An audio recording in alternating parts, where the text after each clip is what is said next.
And now we're ready to do the buttonhole. So I've marked on my square where I want the buttonhole to be, and we are first going to set up the sewing machine.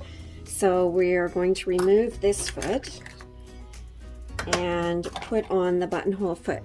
Now before we do that, this is a Janome machine, and this is the foot that it uses for the buttonhole. My machine's a little different than the ones that you have at school, but it uses the same foot, same kind of setup.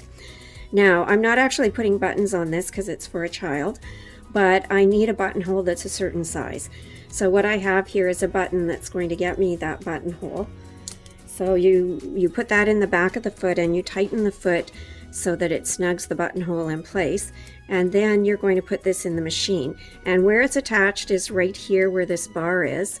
So the button is in behind, and you put it underneath. And if you need to, by the way, when you're putting this in, if you're having a hard time, you can lift up on the presser foot and get a little more space underneath there if you need it when you're putting in the foot.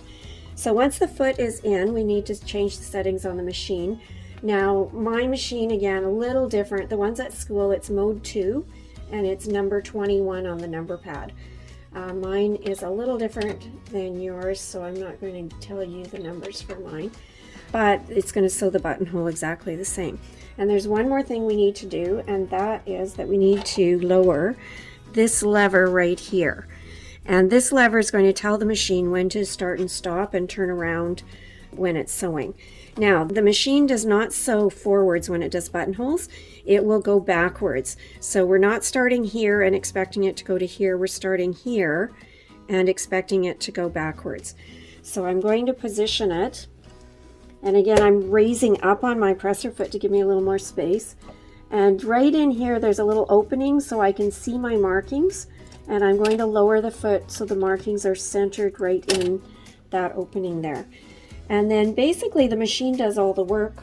All you have to do is push the foot pedal and watch it go. So just making sure it's square here.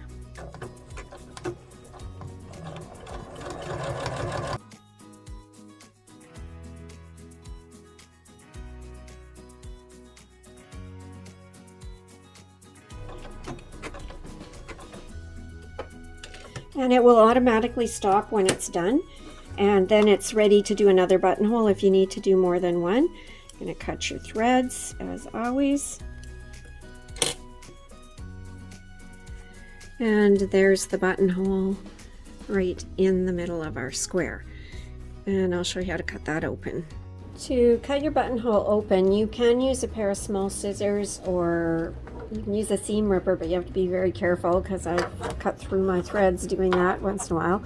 I actually have a buttonhole cutter. I have two different styles here. This is kind of like a chisel, and this one is a little more like a razor blade.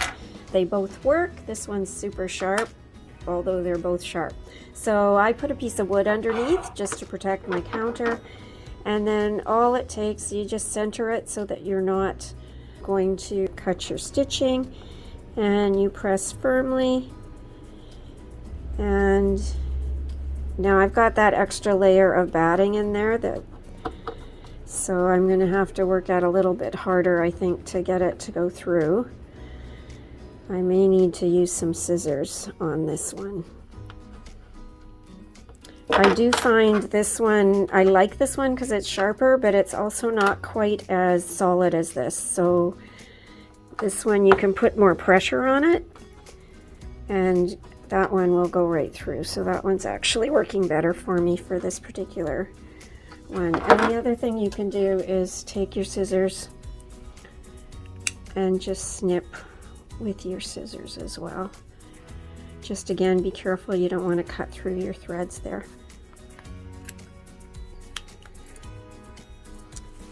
And there's your buttonhole. My goal was to have this work on my strap, and it's a nice size. Should be pretty easy to put on there, and the extra pieces will go in the zippered pocket on one of the other squares.